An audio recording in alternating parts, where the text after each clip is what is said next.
The Silicon Valley real estate crash is finally here, but it's not what most people think. Today, I am breaking it all down. The real numbers, the real dynamics, and what you should actually be doing if you're buying or selling in Santa Clara in July. Let's start with the data, because context is absolutely everything. The current Santa Clara snapshot. Median home prices, approximately 1.7 million. Year over year change, down by about 3.5%. The average days on market, about 12 days. The average offers per listing, roughly 4. Now zoom out to Santa Clara County, which includes San Jose, Sunnyvale, Cupertino, and the broader area. The county median sat for about 2.1 million in April. Now, just 1% year over year, the sales volume was actually up by 1.3%. Let me say that again. Prices dipped slightly, but more homes sold. That's not a buyer's market. That's a market recalibrating after years of unsustainable appreciation while still operating at a fundamentally competitive pace. The narrative that Silicon Valley is cooling off is partially true on paper, but the lived-in experience for buyers right now still involves competing, still involves making fast decisions, and still involves potentially losing. Here's the dynamic I think is most important going into July, and I almost never hear anybody explain this properly. There is a split between the price and softness and buyer activity. The most people assume that two things can move together. They don't, at least not right now. Prices are under mid-pressure. Year over year, comps are showing slight declines in Santa Clara. That much is real. The sellers who are pricing based off of 2022 or 2023 peak numbers are sitting on market and eventually having to reduce. But the demand, actual buyer activity, it's still fast, still competitive, and still showing up. Why? For a few reasons. First, inventory is still constrained. There are simply not enough homes coming to market to satisfy the number of qualified buyers looking. That supply flooring is actually what keeps prices from falling sharply, even when appreciation stalls. Second, Silicon Valley buyers are still largely insulated from the interest rate sensitivity in ways that buyers in other markets are not. A significant portion of the transaction here involve cash, large equity positions, or RSUs funding down payments. These buyers aren't waiting for rates to drop. They are acting when the home and the timing is right. Third, the pool of buyers who have been sitting on the sidelines waiting for prices to cool is now making moves. That's exactly who my client was. She was waiting for over a year, and now she's still competitive again. So what you get in July is this: a market where sellers who price carefully and present well can still move fast. If you're a seller, July 2026, it requires a different mindset than 2021 or 2022. The era of price it high and let the buyers fight over it is effectively over for most of the market. That doesn't mean prices are collapsing. It means buyers are more selective. They have slightly more time, slightly more information, and slightly less desperation than they did in the peak frenzy. Here's what's working right now. Pricing at or just below recent comp. Homes priced accurately to the current market, not wishful thinking.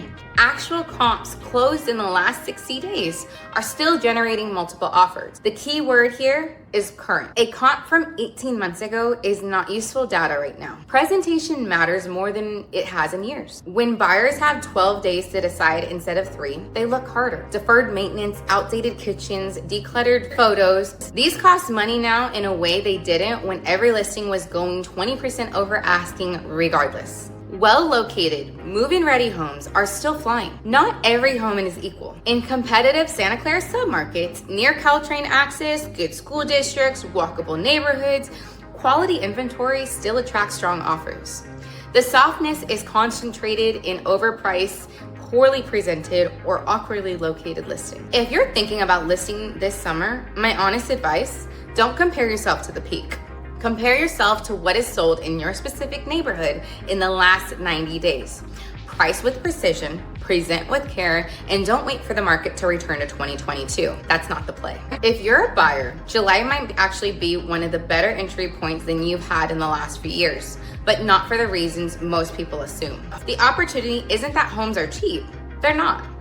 A $1.7 million median is still a significant commitment, and Santa Clara County's border median is over $2 million. The opportunity here is a nuisance. There is more negotiation room than there was. Well, not on every home. Not on the best priced, move-in ready listings in the great locations. Those are still competitive. But on homes that have been sitting, on homes where sellers are working with sale comps, on homes that need some work. Those conversations are happening now in a way that they simply weren't happening 2 and 3 years ago. You have slightly more time to make the decision. 12 days on market is still fast, but it's not 3 days. Sight unseen, non-contingent chaos for the peak years. You can now do an inspection. You can think, you can ask questions, use that window. Pre-approval is a non-negotiable. In this market, it's fast. If you are not pre-approved before you start writing offers, you are not competitive, period. This isn't a market where you get a few extra days to figure out your financing. By the time you do, the home's gone. Know your stuff. Santa Clara is not one market, it's several. The competitive dynamics around Santana Row are different from North Santa Clara, which is different from the border with Sunny. Work with someone who tracks and knows the differences because pricing and the pace vary within the city limits. If you have been waiting for a crash, I wanna be honest with you. This is probably not it.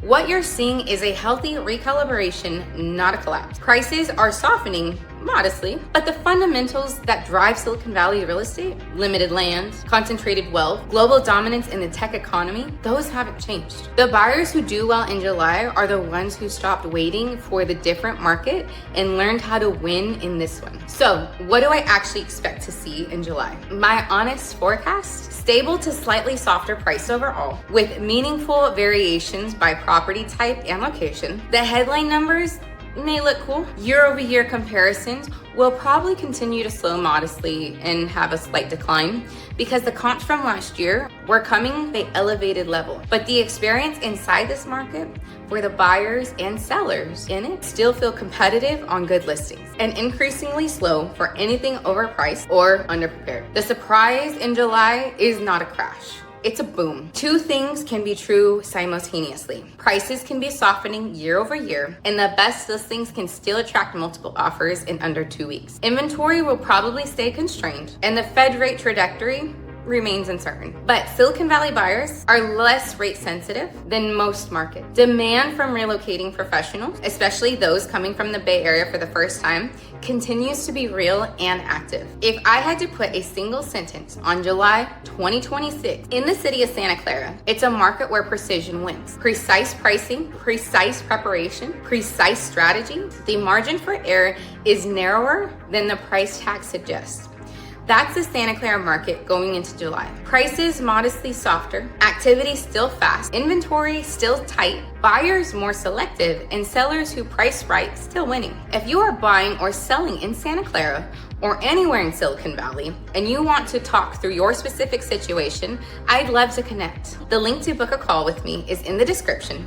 No pressure, no pitch, just a real conversation to talk about your options in this market. If this breakdown was useful, please hit the subscribe button. I do these market updates regularly and I try to make them actually useful rather than just reassuring.